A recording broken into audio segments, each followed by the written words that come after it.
लगता है कि क्योंकि आने वाले समय में बीएमसी चुनाव है? देखो, श्री राष्ट्रीय राजपूत करनी सेना आने वाले बीएमसी चुनाव हैं, इनके अंदर पूरा जोर शोर से भाग लेगी। हो सकता है किसी पार्टी के साथ समझौता भी करें, समझौता नहीं होता है तो फिर हम कैंडिडेट हमारे उतारेंगे बीएमसी चुनाव के अंदर। तो क्या सभी सीटों के लिए आपके कैंडिडेट अवेलेबल होंगे? आपको लग रहा है इतने कैंडिडेट आप खड़े कर पाएंगे इस चुनावी मैदान में? भी हम 50 तो करीब कर ही रहे हैं और भी अभी संपर्क करने शुरू किए हैं, टीम को बोला है सबसे संपर्क करके और भी हम लोग कैंडिडेट देख रहे हैं जो बढ़िया साफ छवि के हों, जो इस देश के हित की बात करते हों, जो मंदिर को बचाने की बात करते हों, जो गाय को बचाने की बात करते हों, जो इस देश की अखंडता की बात करते हों, ऐसे कैंडिडेट हम देख रहे हैं। तो महाराष्ट्र में राजनीति अगर देखी जाए, जिस तरह से उद्धव जी की सरकार रही, महाविकास आघाड़ी, फिर अब भाजपा और शिंदे की सरकार, जिस तरह से शिंदे जी की सरकार है, किस तरह आप देख रहे हैं? एक 5 साल भी नई सरकार चल पा रही है और एक गिरना सरकार गिरना, दूसरी सरकार बनना, किस तरह देखते हैं आप इस? ये तो देखो, सरकारों में चलता रहता है, तोड़ जोड़ की राजनीति चलती रहती है। ये खाली अकेले महाराष्ट्र में नहीं हुआ है, मध्य प्रदेश में भी हुआ है, काफी उधर झारखंड साइड में भी हुआ है, काफी प्रदेशों के अंदर सरकारें बनाने के लिए खरीद फरोख्त भी हुई है और जो सरकारें इधर से उधर टूट करके भी विधायक गए हैं। तो ये तो चलता रहता है, ये तो जनता को देखना है, उनके हित की बात कौन करता है, उसको देख करके जनता जिसको चुनेगी वो आएगा। तो जहां भी गलत हुआ है वहां करनी सेना ने हमेशा ये आवाज उठाई है और इंसाफ भी दिलाने का पूरा काम किया है। तो करनी सेना किस पार्टी को देखती है कि जो जनता के हित में सोचकर काम कर रही है? देखो, पार्टी, सारी पार्टियां बढ़िया होती है, उनके एजेंडे देखे जाते हैं, उनको मैनिफेस्टो है वो देखा जाता है, जो हमारी सुनेगा उसकी हम सुनेंगे। तो अब राजपूत के साथ साथ और भी समाज के लोग जिस तरह से आपसे जुड़ रहे हैं और आज आपका मुंबई में भी स्वागत किया गया गुजराती समाज के साथ, कैसे देख रहे हैं? गुजराती समाज भी अब करनी सेना के साथ खड़ी है कदम से कदम का। देखो, गुजरात में भी हमारी करनी सेना है वो मजबूत है और गुजराती समाज भी हमेशा साथ रहता है। हम लोगों ने जब आरक्षण की लड़ाई लड़ी तो खाली अकेले राजपूतों के लिए लड़ाई नहीं लड़ी, हमने कहा सवर्ण आर्थिक पिछड़े उनको भी उनका हक और अधिकार दिया जाए। जब गरीबी आती है तो वो जाति देख करके नहीं आती, हमने पूरे भारत के अंदर इस लड़ाई को लड़ा और जो ईडब्ल्यूएस के रूप में 10% आरक्षण मिला है वो 14 जातियां आज उसका मनन कर रही हैं, चिंतन कर रही है। हमारे लाखों भाई जो भर्तियां निकली है उसमें ईडब्ल्यूएस के जरिए भर्ती हुए हैं, तो ये बहुत बड़ी करनी सेना की जीत है। तो ईडब्ल्यूएस सरकारों से लड़ करके लिया है, तो क्षत्रिय कभी अपने लिए नहीं जिया, क्षत्रिय का इतिहास रहा है, कभी अपने लिए नहीं जिया, सबको साथ लेकर के चलता है, सबके साथ और विकास की बात करता है। तो जिस तरह से डिप्टी सीएम का एक बयान आया था कि सभी गुजराती ठग है, जिसको लेकर धर्मेश जोशी आवाज उठा रहे, तो किस तरह से दादा का भी साथ उनके साथ, करनी सेना भी उनके साथ होगी धर्मेश जोशी के साथ? देखो, ये जो बयान था इसकी मैं कड़े शब्दों में निंदा करता हूं। गुजरात के अंदर 36 कौम के लोग रहते हैं, ठीक है, पर्टिकुलर व्यक्ति ठग हो सकता है, गलत हो सकता है, उसका नाम लेकर के बोलिए, पूरे समाज को टारगेट करके बोलना गलत है, इसको हम कतई बर्दाश्त नहीं करेंगे। उनके खिलाफ एफआईआर भी हमारी करनी सेना ने करवा दी है, पीआई से 1-2 दिन में मिलकर के बात करेंगे। पीआई कार्रवाई करता है तो ठीक है, अगर उसमें एफआईआर लगाने की कोशिश करता है तो हम कोर्ट जाएंगे, कोर्ट से भी काम नहीं चलेगा तो हम धरना प्रदर्शन करके इसका पूरा पुरजोर विरोध करते हैं।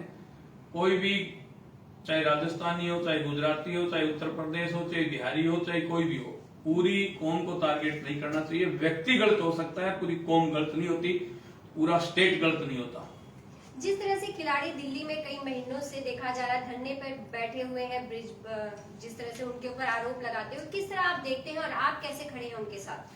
देखो, इस देश के अंदर महिलाओं का सम्मान है और सम्मान करते हैं, पर मैं आपके जरिए पूछना चाहता हूं, जो 3 महीने से वो लोग लगे हुए हैं, एसआईटी गठित कर दी गई, उसके अंदर पहलवानों को शामिल किया गया, उस समय तो ये रेप के, ये जो पोस्को एक्ट के लिए मुकदमे नहीं थे।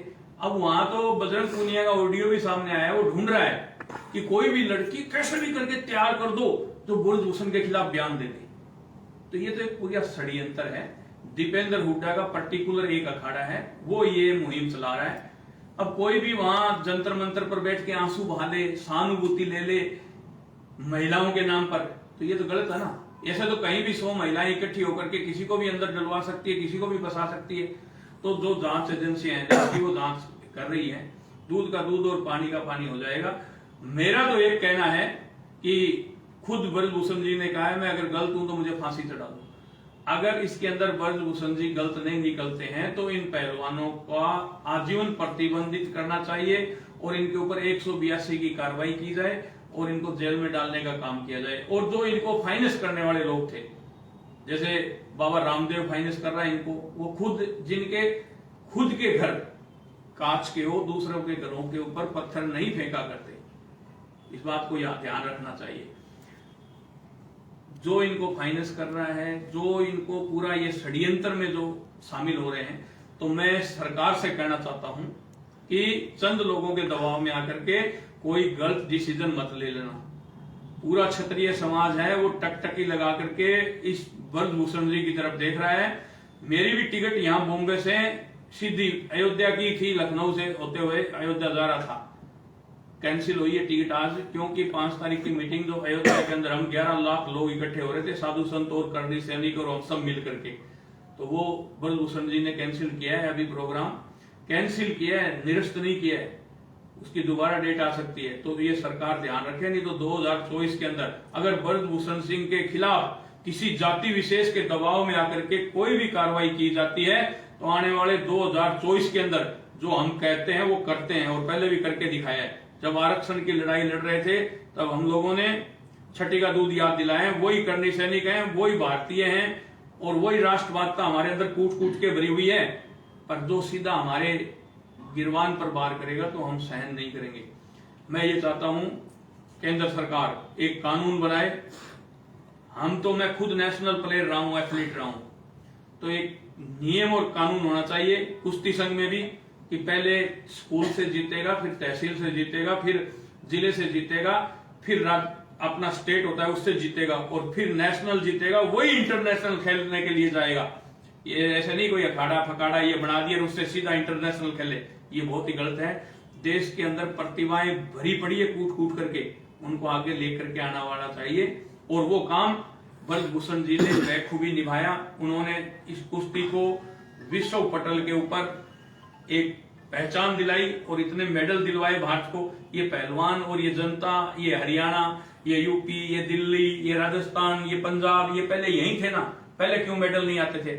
ये ब्रजभूषण सिंह जी ने खूब मेहनत की और इनको अपने बेटे और बेटी की तरह समझ करके इनको आगे बढ़ाया, तब ये आज यहाँ तक पहुंचे हैं। तो मैं तो कहना चाहता हूं, ये एक तरफ कहते हैं हम पहलवान हैं, हमारे अंदर हंगा है, हंगा हरियाणा का शब्द है, हरियाणा हंगे का मतलब होता है जोर, हमारे अंदर ताकत है। तो ताकत है तो एक बुजुर्ग आदमी 65-70 साल का आदमी 7-7, 8-8 साल तक आपका यौन शोषण करता रहा, आपको शर्म आनी चाहिए। आपके माता पिता क्या सोचेंगे? जो आप स्टेटमेंट दे रहे हो कि हमारे साथ ये गलत काम हुआ, तो आपके माता पिता क्या सोचेंगे, आपका समाज क्या सोचेगा, आपका बिरादरी क्या सोचेगी? आपकी बिरादरी में थू थू होगी सब लोगों की, क्योंकि आप एक तरफ कहते हो हम पहलवान है और एक तरफ कहते हो हमारे साथ ये हुआ। तो आपकी जुबान इतने दिन बंद क्यों थी, अब कैसे खुल गई? 12 साल तक आपकी जुबान बंद क्यों थी, अब कैसे खुल गई? अब महीना 1.5 महीना बचा है, दोबारा चुनाव होने वाले हैं। दीपेंद्र हुड्डा और ब्रजभूषण जी के बीच फाइट थी, दीपेंद्र हुड्डा हारा और ब्रजभूषण सिंह जी जीत करके कुश्ती संघ के अध्यक्ष बने। अब पर्टिकुलर एक अखाड़ा है, एक परिवार है, जीजा साड़ी है, वो वहां बैठ करके इमोशनल आंसू बहा करके और जनता को ठगने का काम कर रहे हैं। वहां नारे लग रहे हैं, ब्राह्मणों देश छोड़ो, मोदी हटाओ देश बचाओ, बीजेपी हटाओ देश बचाओ, ये करो वो करो। वहां टुकड़ा टुकड़ा गैंग का क्या काम? पहलवान बैठे थे तो वहां क्या काम? कोई कह रहा है प्रियंका जी ने ट्वीट किया है, कोई कह रहा है राहुल गांधी जी ने समर्थन दिया है, कोई कुछ कह रहा है, कोई कुछ कह रहा है, कुछ संगठनों ने कह रहे हैं, कोई खाप कह रही है कि हम समर्थन करते हैं। बहुत बढ़िया भैया, करो समर्थन, आपकी खाप है तो हमारे भी 45 सा है, 84 गांवों की एक पंचायत है, 24 सा है, हम भी आ जाएंगे वहां, कर लो फिर 2-2 हाथ। ब्रजभूषण सिंह को मोहरा बना करके क्यों लड़ रहे हो? अगर लड़ना सीधी लड़ाई लड़ दो ना, एक टाइम रख लो, आ जाएंगे सारे, 2-2 हाथ हो जाएंगे। तो मैं ये कहना चाहता हूं, किसी के ऊपर गलत आरोप लगा करके, भीड़ तंत्र दिखा करके उसके खिलाफ गलत कार्रवाई नहीं होने देंगे, नहीं होने देंगे, नहीं होने देंगे। हाँ, ब्रजभूषण सिंह ने किया है गलत काम तो फांसी कल चढ़ाते आप चढ़ा दो। अगर ब्रजभूषण सिंह जी है सही तो उनके खिलाफ कार्रवाई करोगे तो सोच समझ के कर लेना, इस बात को ध्यान रखना। चाहे बीजेपी हो, चाहे कांग्रेस हो, चाहे कोई और भैंस दल हो, चाहे कोई और दल हो, हम सबका मान सम्मान करते हैं और जो हमारी सुनता है उसकी हम सुनते हैं। तो मेरा तो एक ही कहना है, दूध का दूध और पानी का पानी होना चाहिए। पहलवान सही है तो ब्रजभूषण सिंह के खिलाफ कार्रवाई होनी चाहिए। अगर ब्रजभूषण सिंह सही है, आपके लिए कोई हमदर्दी नहीं, पहलवान के साथ नहीं खड़े हैं आप? फुल हमदर्दी है, पर झूठे आंसू बहाए, घड़ियाली आंसू बहाए, उनके लिए 1% भी हमदर्दी नहीं है। देश के पहलवानों का, देश का हर स्पोर्ट्समैन है, उसका मान सम्मान है। वहां पीटी उषा गई उनका समर्थन करने के लिए, उसको धक्के दे के निकाल दिया। वो दलित की बेटी है, पहली महिला, भारतीय पहली महिला है जो भारत को मेडल दिलाया था। उस पीटी उषा के साथ उन्होंने क्या किया, उसको धक्के दे के क्यों निकाला? ये पर्टिकुलर एक जाति द्वारा, एक अखाड़े द्वारा किया हुआ पूरा षड्यंत्र है और इसके अंदर फाइनेंसर ये बाबा रामदेव है। क्यों बाबा रामदेव फाइनेंस क्यों कर रहा है पहलवानों को, मैं बताता हूं। एक बार पहलवान और ब्रजभूषण जी बैठे बातचीत कर रहे थे, तो ब्रजभूषण सिंह ने कहा, भाई तुम खुराक के अंदर कौन सा घी लेते हो? तो पहलवानों ने कहा, हम तो बाबा रामदेव का गाय का घी लेते हैं। तो उन्होंने कहा, ये घी जांच के अंदर फेल हो चुका है, ये घी मत लिया करो, इसके अंदर केमिकल है। अगर पहलवानी करनी है तो घर गाय बांधो, गाय का घी लो, भैंस बांधो, भैंस का घी खाओ, पर ये रामदेव का घी मत खाया करो। तब से इसकी बिक्री घट गई है, रामदेव की बिक्री कम हो गई है और उस कारण से ये षड्यंत्र पूरा करके वो फाइनेंस कर रहा है। उसने हमारे राजस्थान के अंदर 5 दिन पहले गया था, माफी भी मांगी है राजपूत समाज से। बाबा रामदेव ने राजपूत समाज से माफी भी मांगी है। 5 दिन पहले भिलवाड़ा गया था और उसके बाद उसका स्टेटमेंट आया नहीं। उसकी करतूत है, वो हमारे पास कुछ वीडियो हैं, वो दिल्ली के अंदर जाकर के हम प्रेस कॉन्फ्रेंस करेंगे। उसका आटे का प्रोजेक्ट है, उसके अंदर कीड़े पाए गए थे। सरसों का तेल, जो कच्ची घानी का सरसों का तेल बाबा रामदेव तेल बेचता है, उसके लिए तो डॉक्टर ने मुझे खुद मना किया है। डॉक्टर ने कहा कि तू 2 महीना और अगर ये सरसों का तेल रामदेव बाबा का खा लेता तो तेरे हार्ट अटैक निश्चित था। तो मैंने बंद किया। तो उसके प्रोडक्ट हैं वो सारे फर्जी हैं, उनको लेकर के हम प्रेस कॉन्फ्रेंस करेंगे और पूरी देश की जनता को बताएंगे। तो मैं ये कहना चाहता हूं कि पहलवानों का मैटर है वो जांच एजेंसियों के पास है। जब एसआईटी गठित कर दी गई, उसके अंदर पहलवानों को ही एसआईटी के अंदर लिया गया, तब ये रेप का मुकदमा, ये पोस्को एक्ट क्यों नहीं लगाई गई? ढूंढ ढूंढ के ला रहे हैं ये तो। कोई आओ सामने आओ, तुम्हें 5 लाख दे देंगे, तुम्हें 10 लाख दे देंगे, तुम्हें 2 लाख दे देंगे, तुम्हें 50 लाख दे देंगे। अरे कोई तो आओ, इसके ऊपर आरोप लगाओ, हमारी तो बेइज्जती होगी। तो बेइज्जती होने वाले तो तुम लोग काम ही कर रहे हो, तो बेइज्जती नहीं होगी तो और क्या होगा? तुमने तुम्हारे माता पिता का नाम मिट्टी में मिला दिया। ये है ब्रजभूषण जी को लेकर के। तो क्या दिशा निर्देश भी इस दौरान कोई मीटिंग भी आप लेंगे यहाँ की जितने भी पदाधिकारी और कार्यकर्ता है कर्मी सेना के? मीटिंग ले रहे हैं हम, पूरे प्रदेश हैं, उत्तर प्रदेश है, दिल्ली है, हरियाणा है। उत्तर प्रदेश के जो लगते हुए स्टेट हैं उनसे, उनके सबके हम संपर्क में हैं। और जब जरूरत पड़ेगी उसी दिन लाखों लोग हम दिल्ली की तरफ कूच करेंगे। जरूरत पड़ी अयोध्या तो अयोध्या की तरफ कूच करेंगे। चुनाव के लिए मुंबई में, महाराष्ट्र में क्या तैयारी होगी आपकी?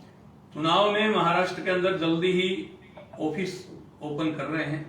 आज उसी को लेकर के अब दिन में बैठ करके चर्चा हुई मुंबई टीम के साथ। जल्दी एक भव्य ऑफिस खोल रहे हैं और यहाँ बीएमसी चुनाव से हम लोग शुरुआत करेंगे।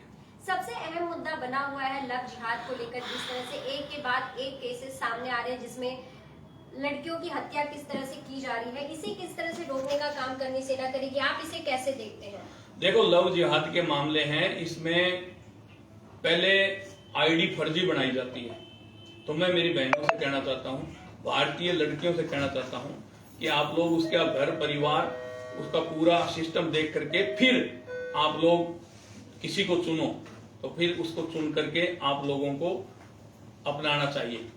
आज लिव इन रिलेशनशिप का जो मामला है वो भी बहुत खतरनाक है। लिव इन रिलेशनशिप का मामला है वो भी बहुत खतरनाक है। आज मेरी पत्नी किसी के साथ चले जाओ, मैं कुछ नहीं कर सकता।